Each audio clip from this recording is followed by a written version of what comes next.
Hey everyone, it's Todd from Gila Games. A couple months ago, I gave an update that I got laid off from Gila Games.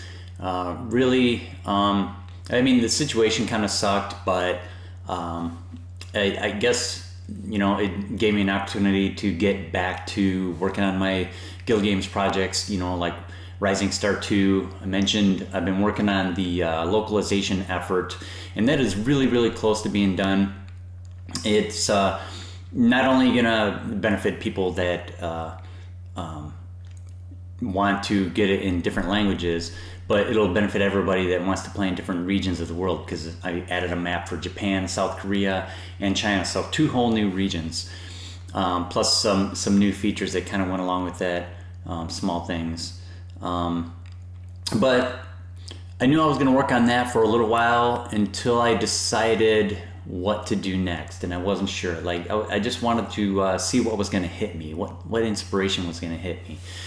And I've been doing a lot of driving around.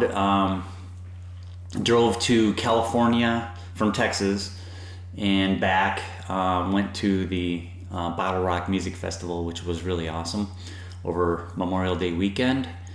And then from after I got back to Texas, I drove to Michigan, which is where I'm currently staying, which is why I'm in these different surroundings right now. And it definitely gave me a lot of time to think about what I want to work on. And it wasn't even like, okay, what do I want to work on? It was more like I just started thinking about this old project that I did. The design kind of started in 2007, right around the time that the original Shady O'Grady's Rising Star was released. And I wanted to do a turn-based tactical strategy game, that's kind of inspired by a few different things. And so I started working on that. And that was, it became the Pantheon Cycle Shrouded Aspect. The Pantheon Cycle was going to be the series title, and then Shrouded Aspect, the first installment of it. And so I started working on that, and this was in Blitz 3D, and then that changed to Blitz Max. And it was this whole 3D, hex grid, and then with lots of skill tree and stats and stuff like that. And it was I loved working on it, but then I realized at some point that this game, to make it the way I want it to be, is going to require way more resources than I have either time for or the money to spend on at this point. Because this was like 2000. By this point, it was probably like 2009, and I was just kind of working on it on the side still. And at that point, that predates Unity. That predates, anybody can get on Steam. That predates a lot of the amount of video game development tutorials and resources with models, animations, all the stuff that's available now.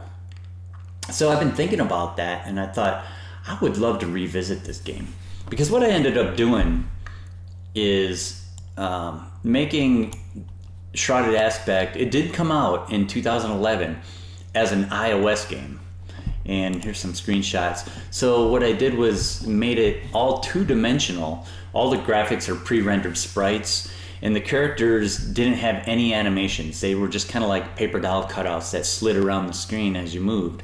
And so it saved a lot of time and money on animations, which was the biggest resource issue that I was facing. But I think it looks pretty good, and it came out on iPhone and iPad in 2011, like January 2011.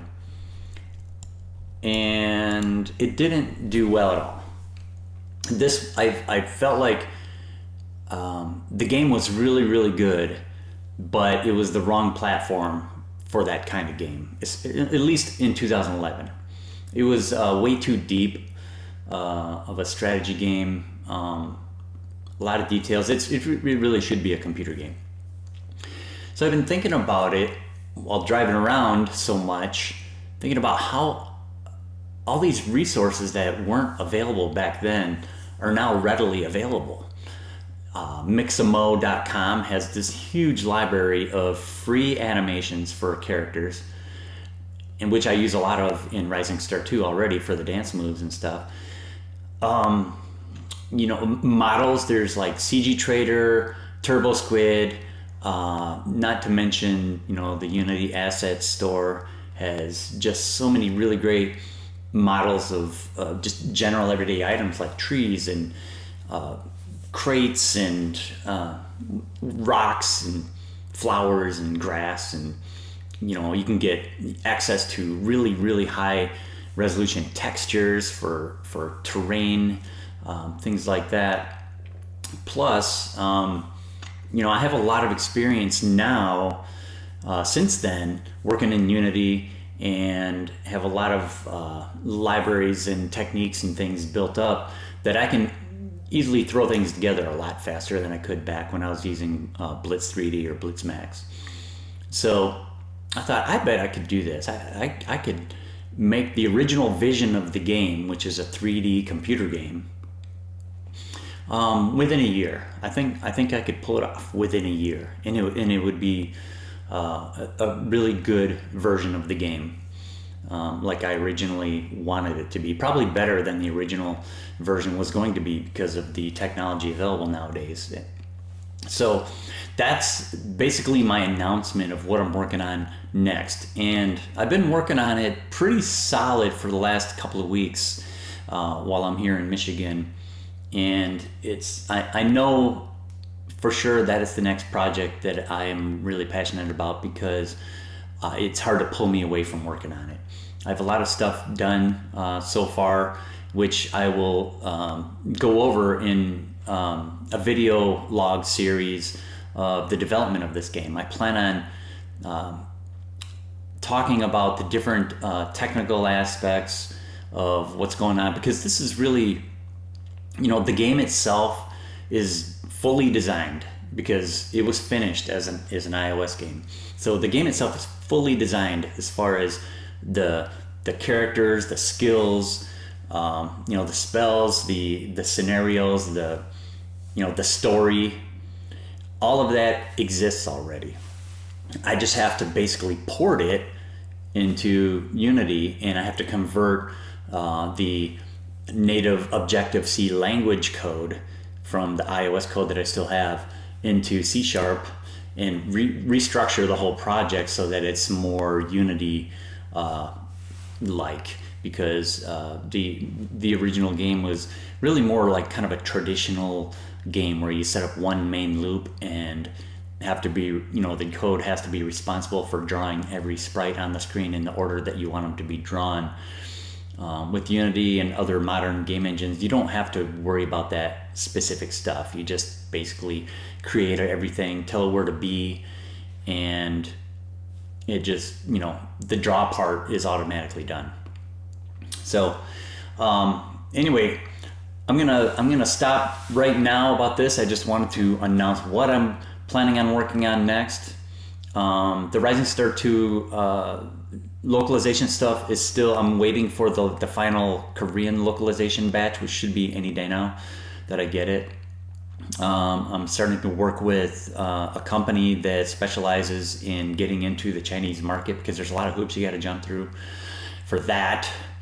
So hopefully that all goes smooth, and we'll see that in the next couple of months at the most. And I will put out a test build that Rising Star 2 players can use on the pre-live branch once that's out there, because there's probably some unlocalized text somewhere in the game still that I haven't caught.